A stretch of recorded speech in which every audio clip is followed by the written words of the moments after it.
Hello, my name's Joy and I'm absolutely delighted to welcome you to another fantastic Love Reading for Kids author event. And what a treat we have here for you today. All the way from the USA, we have James Burks to talk about his latest Agent 9 graphic novel, Agent 9 Mind Control, published here by Piccadilly Press. The first in the series, Floodageddon, was a huge hit, guaranteed to leave youngsters gasping for breath and crying with laughter, said one review. And to interview James, we are lucky enough to have one of our fantastic reading ambassadors, Millie. So welcome, James and Millie. Hello. But before we get started, let me tell you a bit more about them. James Burks is a master of disguise. He spent over 20 years working undercover in the animation industry on movies, TV shows, including Bravest Warriors, Space Jam, Treasure Planet, The Emperor's New Groove, The Powerpuff Girls, and The Iron Giant. He's also the mastermind behind the popular Bird and Squirrel graphic novel series and lives with his family in a secret base hidden on an ordinary street somewhere in South California. And I also discovered that apparently when he was little, there was only one thing he wanted to be when he grew up: a lightsaber-wielding, truck-driving space pirate with a monkey for a first mate. But his parents refused to buy him a monkey. So he had to choose the next best thing: a pen-wielding father of two with a lovely wife, 2 cats, 2 dogs, constant hunger for Mexican food, a love of running marathons, and most of all, writing stories and drawing pictures about anything and everything he can imagine. And Millie is a 9-year-old who loves to read. The books that first got her into reading were the Isadora Moon collection, which my granddaughters loved as well. Now Millie loves Tom Gates, the Dork Diaries, and most recently has discovered the Babysitters Club. Millie also loves drama, netball, golf, and being a big sister to Fern and Sylvie. Now Millie has some brilliant questions lined up for James, but I think at this point it would be great to give the audience a flavour of the brilliance that is Agent 9. And James has created a fabulous animated reading for us. We pick up the story already in progress in S4 headquarters. Agent 9, you made it! And you kept your ship in one piece too. There's a first time for everything, O. I'm ready to prove that I'm the best agent in S4. No more Whoa, is this new? 25 years of perfect service. Oh, that's just something they give out when you never miss a day of work. Finn and I are dying to know all about our next mission. What do you have for us? We're calling the mission Operation Mind Control. Nice. Very catchy. Agents in our snooping department recently intercepted this coded message from Division. You were right, Finn. It's Division related.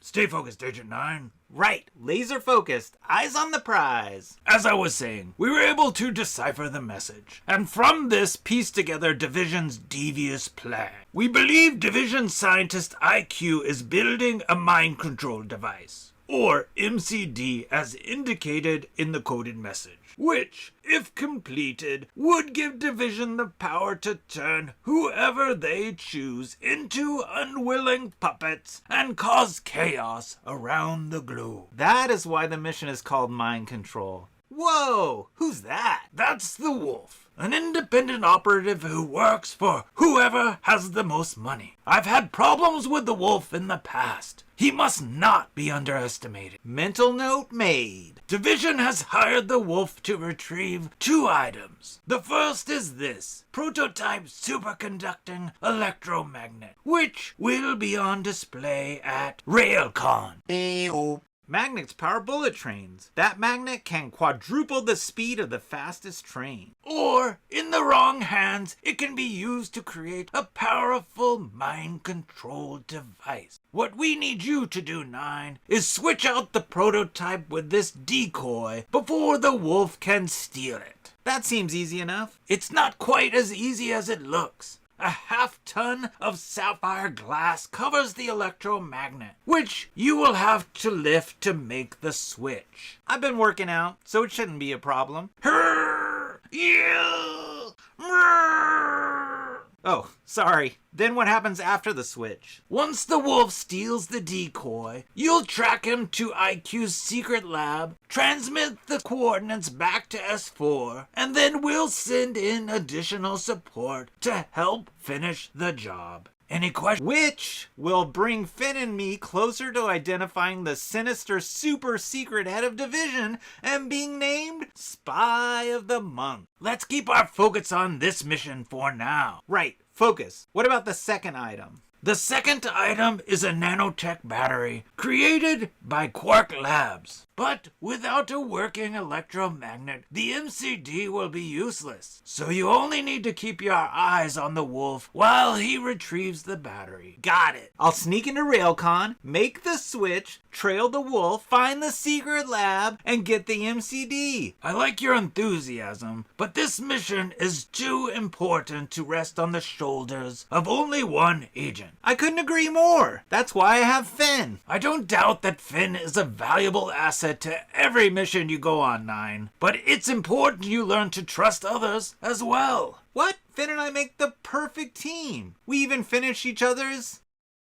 You're supposed to say sentences. See? Sentences. No other agents required. It's not up for debate, Agent 9. Come on, you trained me to be self-sufficient, to handle things on my own, and now I realize that might have been a mistake. A good agent needs to know when to ask for help and work with a team. I have no interest in being good. I want to be the best. And to do that, you need to surround yourself with the best team. But my decision is final. Either work with another agent or I will assign someone else in your place. Fine, I'll do it. Good. I think you're going to like your new partner. Agent 9, meet Traps. Hi. She's an expert at getting into and out of secure facilities, setting traps, still turning, coming around, and a master when it comes to tracking. Whoa, that makes you dizzy. I'm also pretty good at knitting. I made this beanie. I can knit one for you too. Matching uniforms? What do you say? No, thanks. I'm really looking forward to working with you.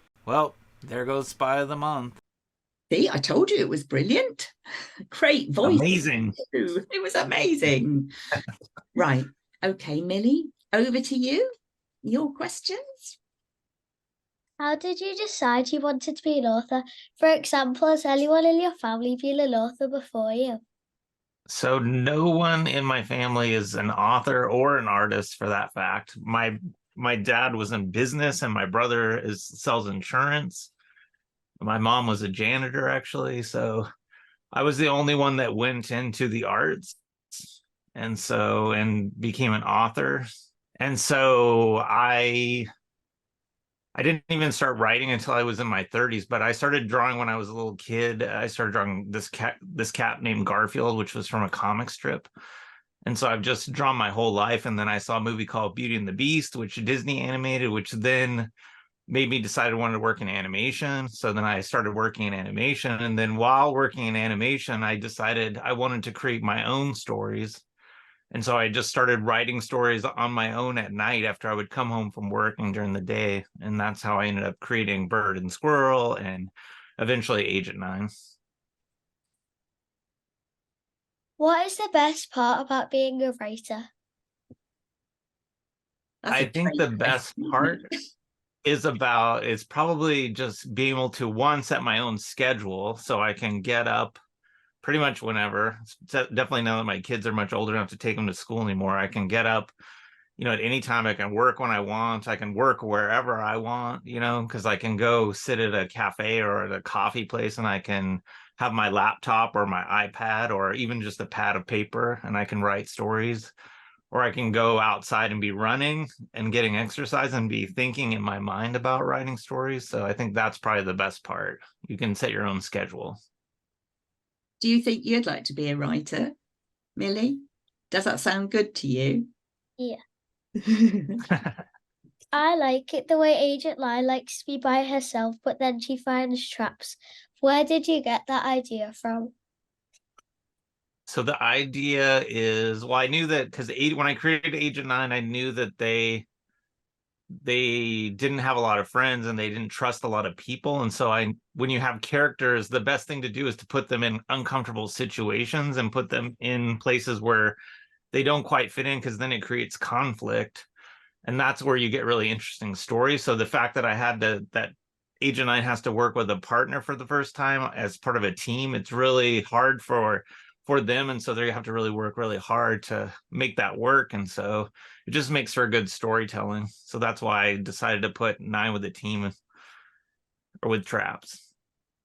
Agent 9 is quite a character, isn't she? Is she based on anyone that you know? No, not so much. I mean, all my characters are slightly based on sometimes my kids, but also just different versions of myself, so like for Bird and Squirrel, Squirrel's very sort of afraid of a lot of things, and I think I based that on myself as a kid when I was very shy, and so I had a lot of like anxiety about things. And so Bird is the opposite of that, where he wants to be out there enjoying life, and so I forced myself to be a little bit more outgoing. And so with Agent 9, I just try to find different character traits. I try to give them certain flaws, which again makes them interesting, because if the characters were perfect and they had nothing sort of to overcome, then the stories would be very sort of like even and very boring. So it's good to give your characters lots of flaws. Are you gonna make a third book? Because at the end of Agent 9 Mind Control, it felt that way. I would love to do more Agent 9 books, and I do have an idea for a third book where Agent 9 has to sort of babysit this baby panda while on a mission. And so I thought that would be fun, because again, Agent 9 doesn't necessarily, it's not like a kid person probably, and so the fact that now 9 would have to babysit this character while also trying to finish a mission, which is the number one most important thing for 9 when on a mission, is to complete it. And so I thought that would be a lot of fun, and it'd be fun to draw a little baby panda. So That sounds cool, doesn't it? Would you like to read that, Millie? Yeah. I would too. well, hopefully it'll get made one day. I'm waiting to sort of like, it's more up to the publishers of the books than it is about what I would love to do, but I need someone to actually put the book out. I mean, how many did you do in your previous series? So I did 7 Bird and Squirrel books, and I would also love to do more of those, but the publisher has decided that that's sort of where they think it should end. But I have more stories for that. And I'm about to start a new series, but there's going to be 3 books in that one, but it hasn't been announced yet. So My favorite page in Agent 9 Mind Control is when they're just talking normal, trapped in Agent 9, and then they're like, "Why are we yelling?" It made me laugh. What's your favorite page in Agent 9 Mind Control, and why? So I think one of my favorite pages is this one right here, the interaction between 9 and E when they first get into Visit O at the beginning of the book. And I think it's funny just because E is like this very big character, and so very intimidating, and the fact that 9 is kind of afraid of them, it's just funny to me. And the fact that he says that he can tell them, but if he'll have to drop them in the middle of the ocean with all this stuff, I thought was very funny. That's my favorite page. Oh, there it is. Yeah, that was very funny, because like I got a note on that page, because you'll notice that they're on different sides of the page at one point. And so the note from the copy editor was whether they should still be in that middle panel on the same side, because it switches back and forth. But I wanted it to feel very chaotic, so I kept it alternating, so it feels like you're moving around and it's building intensity until they say, "Why aren't we yelling?" Which I also thought was very funny. What's the hardest part about being an author? For me, because I started out as a as the artist first. I think the writing is probably the hardest part, and not even so much coming up with the ideas, because I have lots of ideas, but the hardest part for me is coming up with sort of the emotional story that I'm trying to tell. Like, what is the sort of the theme of the book, or what is Nine trying to overcome? And so in the first Age of Nine book, Nine has to overcome sort of their impulsive behavior, to think things through more, and to make clear decisions without just jumping into things, because Nine has a tendency to just jump into it without doing it. And so then on the second book, it's like, what is it going to be about? Because if they just go through all these events and it's just they do this and then this and then this and then this, it's a lot of plot, but there isn't really anything emotionally happening. There's nothing like internal going on with Age of Nine. And so this one, it's like Nine having to work with a partner. That's something that they have to overcome and really struggle with and work at. And so the book is all about, on the surface, which is the plot, it's like stopping the wolf from making the mind control device. But internally, for Nine, it's wrestling with that idea of like, oh, I'm used to doing everything by myself, and now I actually have to rely on somebody else. And so towards the end of the book, Nine is still struggling with that, and almost costs the mission as being a failure, because Nine doesn't want to work with a team, but then finally they do, and then the rest you have to read the book, but it usually works out. There are so many cool gadgets in the book. If I had one little real invisibility machine, what would yours be? If I had my own gadget, I think it would probably be like a thing that I could just pop open and a taco would appear all the time. Just like anytime I want a taco, it should be like right there. What would you do with your gadget then? Why would you want to be invisible? I don't know. It would be good for making mischief of some sort, wouldn't it? Oh, I'm sure. Playing jokes on people. Have you got any advice for anyone who wants to be an author? So I think if you want to be an author or an artist, I think I would carry like a notebook, or like if you want to be an artist, I used to carry a sketchbook around with me all the places I went, and I would draw like anytime I had a moment, because now we have these crazy phones. But at the time, when I started out, I have a sketchbook. And so instead of being on my phone, I would just be watching the people around me, and I would draw people, and I would go to the zoo and I draw the animals. And so I'm basically just filling up my head with all of these images. So then when I go to create my books, I can sort of draw an elephant, or I can draw a cat, because I've drawn them in real life. And so then I can cartoon them in the books. And so if you want to be a writer, it's sort of the same thing. You just carry around a little notebook, and you just write down interesting things that you see.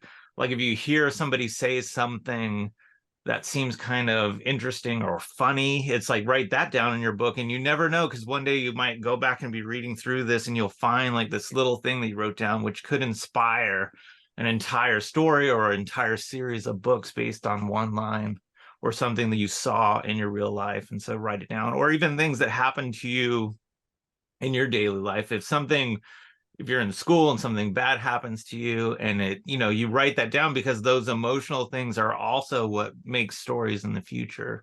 And it's the life that you live too. So if you're going to be a writer, don't just stay inside and watch a screen or a TV. It's like, go out into the real world and have adventures and make friends and have conversations, because all of those things are going to give you materials for writing books or writing stories, or just living an interesting life. What time of day do you like to write? I know some people like to write at night, but some in the morning. Yeah, I think when my kids were in school, I would write during the daytime, because that's when it would be kind of quiet. And right now, I think it's kind of hard, because when everything got shut down during the pandemic, my whole family was home like all day long. And so I didn't really ever have those moments where I could just be creative and think things through. And so I kind of just write around those times, when if no one's home, like I'll sit down and write, or I might go outside and be on a run or something. And that's when I'll be thinking about my stories. Because the good thing about writing is you can kind of do it even when you're not sitting at a desk. You can still be thinking in your head and writing your story. And sometimes you get stuck. I'll get to a point where I'm like, I don't know how to fix this. And sometimes the best thing that you can do is walk away and go do something else. Sometimes you go to sleep at night and you wake up the next morning and your brain during the night has like come up with an idea or has fixed your problem for you. And some authors will wake up in the middle of the night and write it down.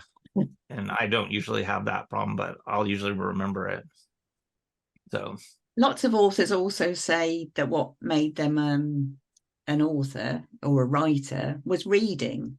Were you much of a reader when you? Oh, I love reading. Definitely now, like I have lots of books. You can't see them in this room, but like I just love books in general. So I read lots of books, and I started out like as a kid reading lots of comic strips like Calvin and Hobbes and Garfield, or choose your own adventure books. And then as I've gotten older, I just read all kinds of stuff. I read a lot of nonfiction, and I have stacks of books here on the floor, which I'm about to go through, a lot of graphic novels. And so, yeah, the more reading you do, and even I listen to audiobooks. So even if you're just listening to them, you're still sort of figuring out the process of how stories are told and how, sentences are made and those sort of things.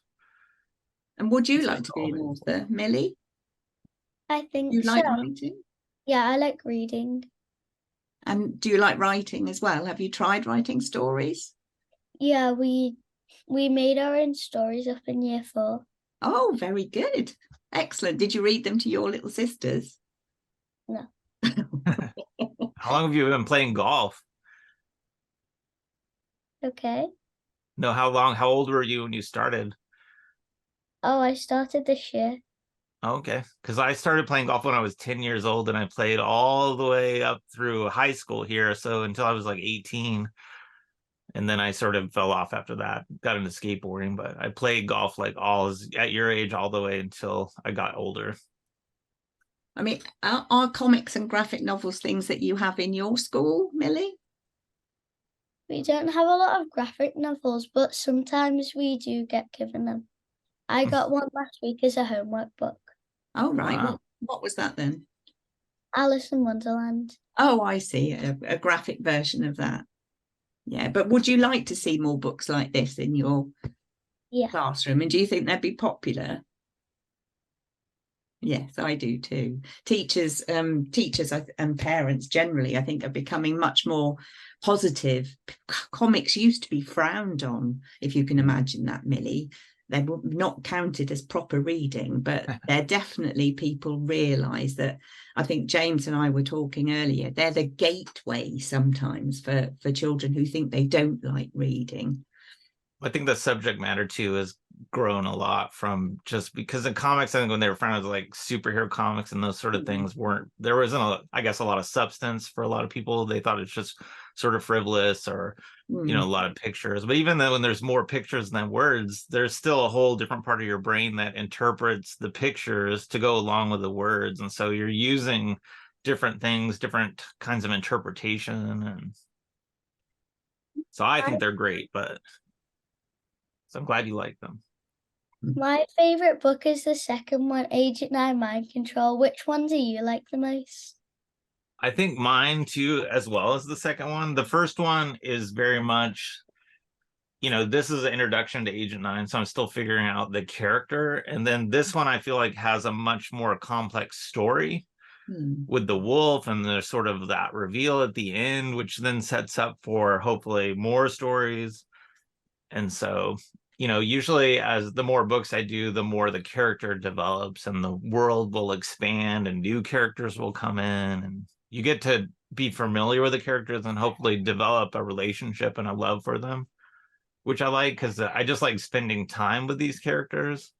It's writing for Agent 9. I feel like they're almost my children in some way, that I just enjoy hanging out with these characters, and then I know they're going to say funny things, and so I just put them in different situations, and then I just imagine how they would react, and then they say goofy stuff, and then Finn just says one thing all the time, and so that's kind of funny as well. Like I'm always trying to put characters into my books where they don't really say a lot, but they are with their either emotions or their expressions. In this book, there's a page where like they do all the hard work and they change the battery pack with the fish flavored yogurt. But then the wolf the wolf comes and like tries to destroy it, or why did you decide that you wanted like a bad character? Well, I think well, part of it is like the publisher usually they want you to have like a antagonist in your book or a villain, because again, it just creates conflict. Because if I made it everything easy for Agent 9 to just get all these things, then it becomes kind of just very boring, So you have to put obstacles in their way, which is what makes the story interesting. And so by having the wolf there, where it's like the wolf is I always try to put these characters in where they are the different version of Agent 9. So in the first book, because 9 is trying not to be impulsive, and so I put the king crab in there, who is the exact thing that 9 would become if they didn't change. He is the ultra impulsive person. He buys like random things on the internet. He never reads the instructions. He just impulsively does everything in his life. So he is sort of like what Agent 9 is trying not to become.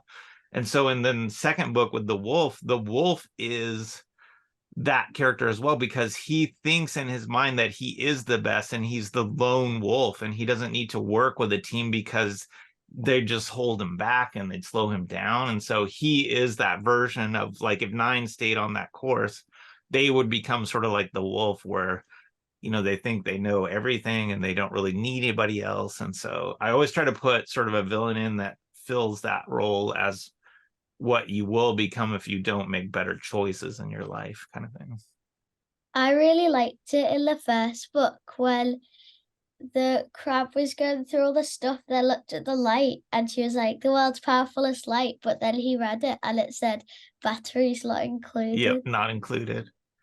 Yeah, those are, I try to think of everything I could that they would sell on TV, like a really soft pillow, and it's like, or just funny stuff too, like a pasta cannon, because I could just imagine like, oh, it's a pasta cannon that you put pasta in and it shoots it out into a pot or something, or those hoses that don't kink. It's just whatever I could think of, I could put in there and just drew in that big pile. But yeah, I really like King Crab because he's very funny. And sometimes too, when I'm creating characters, if I can find the voice for them while I'm drawing them, then I will kind of like pretend to be them in a sense when I'm writing their dialogue or coming up with their fun stuff. And so that really helps because I can get into the character. And so when I did like the reading of Mind Control, it's like, can I find a voice for O, and can I sort of do that voice? And it helps me become those sort of roles a little bit better. So I wondered, do you do school visits?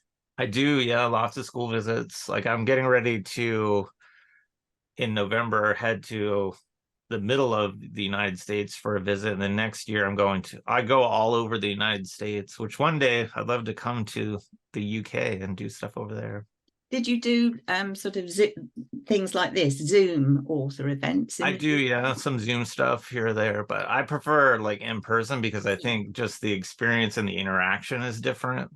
Definitely when I can hear the kids and see them, and they will say things sometimes that you don't hear on Zoom, because a lot of times the kids they'll mute it during the presentation, which then I always feel a little awkward because I can't hear them and I can't really see them. And so I end up like speeding through my whole presentation. But it's nice to be there in the room because kids will ask sometimes questions like yours, Millie, that will take me off on places where I never would have gone otherwise. And so I really like the Q&A at the end.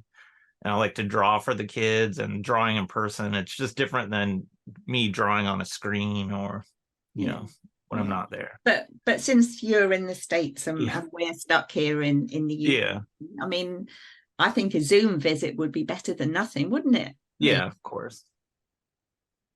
I liked it in the first book because I think the crab's really smart, but like not smart sometimes, because he told Agent 9 her whole plan, but then she got through all the obstacles and it was just nothing. And it was like, oh, nothing there. So she just went, and then like that giant thing came. Yeah. Yeah, he is kind of smart, but not very smart. It's just like at the beginning, he sends his little robo squid to get Agent 9, but then couldn't wait for them to get more in stock. And so he sort of like even at the end of the book, the king crab basically defeats himself because he didn't take the time to think things through a bit more. And so Nine just has to wait for him to basically end his own thing, and then he tries to escape in that little pod, but it doesn't work because he didn't assemble it right. And even at the end, he's still talking about, oh, well, I should have got the one with the cappuccino maker. So it's all fun stuff. That's what I love about these books is I get to just imagine, like, I sort of pick, like with Agent Nine or with King Crab, like what kind of villain. It's like, oh, I could draw a crab, and King Crab's kind of nice, or a wolf, or whatever kind of animal I think might be a good villain, and then I imagine then give them character and sort of figure out what's gonna stop them from winning in the end. How did you pick their names? Like, how did you pick that you wanted to call her Nine and like you wanted to call Finn Finn? So nine, because, well, originally, this is secret stuff, but Agent Nine didn't used to be a cat. They started out as being a monkey, and the book was going to be called Monkey Monkey Mission A Go Go, which is really long. But we sent it out to a publisher, and they said they couldn't do a book with a monkey for various reasons. And so then I decided to change it to a jungle cat. And then because they couldn't be called then Monkey as a name. And so then I thought, well, I'll call them Agent Nine because cats, they say, have 9 lives. So that's how I came up with Agent Nine. And then with Finn actually stands for its flight integrated navigator, I think, is Finn. And also because they're a fish. When it was a monkey, instead of it being a fish, it was going to be a little banana that floated around with them. And so now it's a fish, so it's Finn. I think it was, flight integrated navigator was the word. So I tried to come up with an acronym that stands for whatever that is. And then originally, when it was going to be a monkey character, instead of it being the super secret spy service, it was going to be Prime 8, like Prime, but the number 8, which I thought was very good. So I was a little sad when I couldn't use that one thing. But then I just came up with a super secret spy service, and I thought that was fun. So it still worked out. Sometimes you get notes and you change around it, but will we find out a bit more of the backstory in each book that you produced? Because I want to know, how Agent Nine and Finn got together. Yeah, I think so. Like when I came up with the idea for Agent Nine, I sort of was inspired by one, James Bond, because I love the James Bond movies and also Mission Impossible movies. But also like Tony Stark being in the Marvel movies and the Iron Man, because he made all of his own technology. And so I thought it'd be fun if I had this character who was kind of like James Bond, but also like Tony Stark, and could make their own sort of devices. And so with Finn, the backstory in that is that Nine has created Finn on their own. And so they're the only one that really knows what Finn can do. And so we haven't seen all of the little things that might be inside of Finn, or that Nine might add to them, at some point. And so, yeah. And then there's the whole backstory with Nine and where they came from, and do they have parents? Some of that stuff hopefully will come out in future stories if I get to tell them, because I do have a whole backstory for Nine and why they are the way they are. And so, well, I think we definitely want to find out more, don't we, Millie? Yeah. And then at the end of that third book, there's sort of a new character, or the second book is revealed, and then that's a whole nother thing, Yeah, I was gonna say that. What is it? Is it like a rat creature? Because it's a sloth at the end.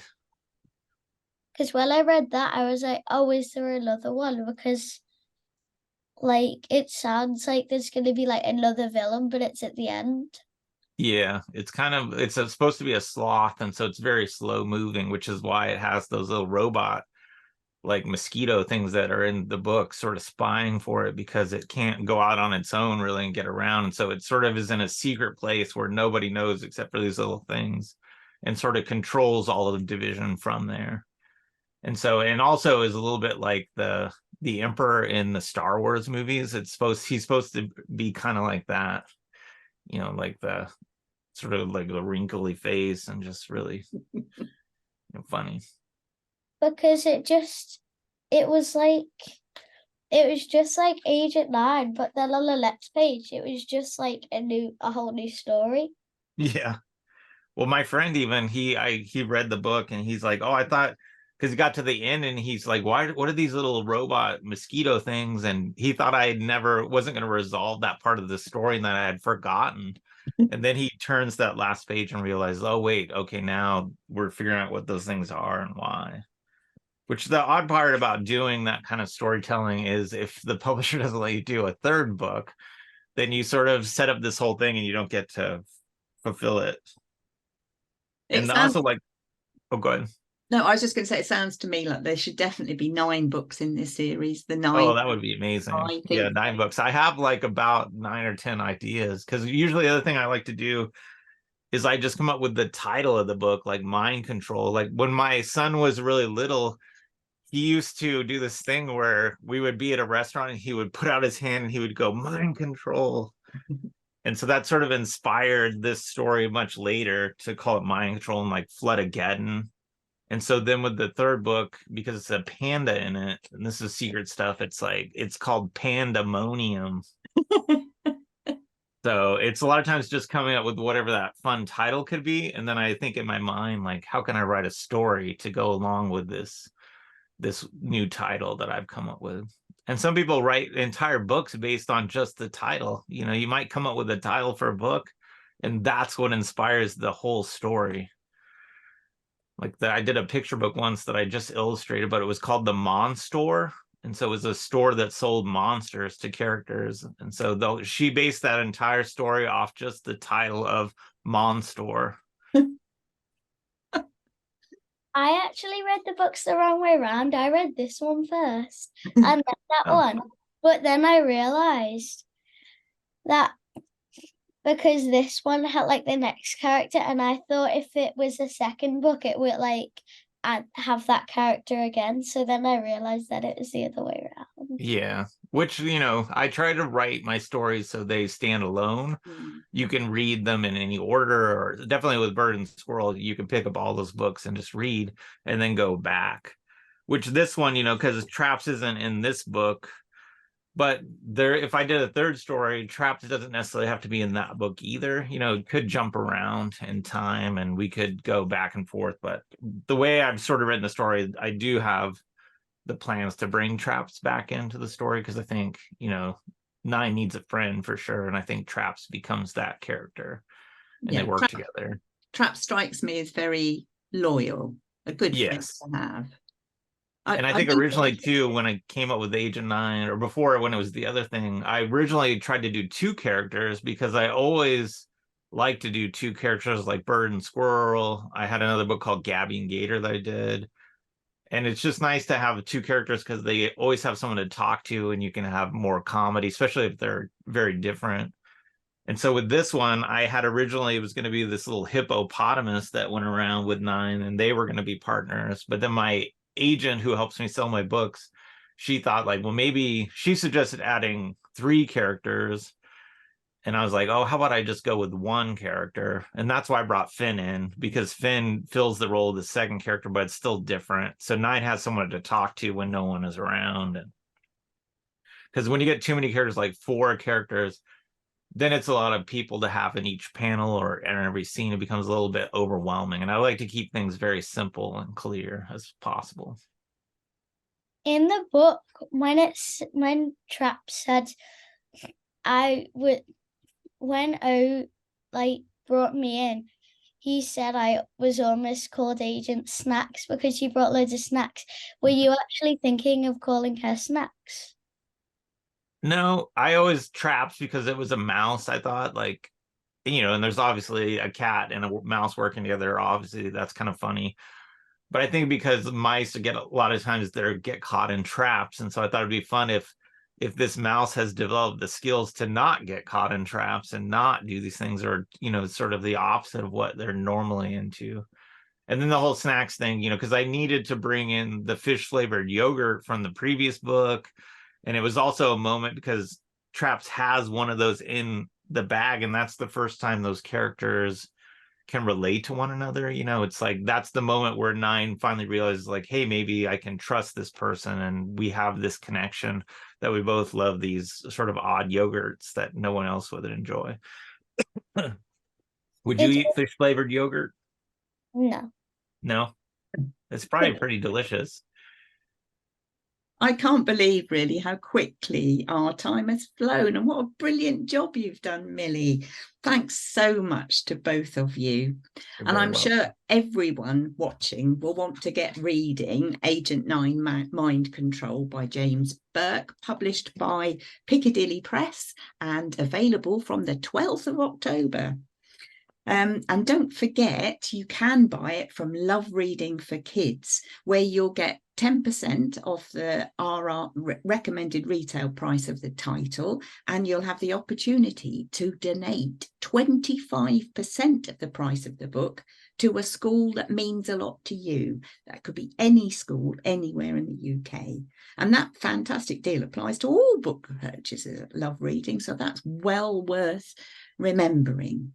So thanks again, James. Thanks for Agent 9 Mind Control. We loved it, didn't we, Millie? And thank you for your brilliant interviewing, Millie. Yeah, thank you, Millie. It was a pleasure meeting you, and thanks for having me here. It was a lot of fun. So goodbye and happy reading, everybody. Bye. Bye.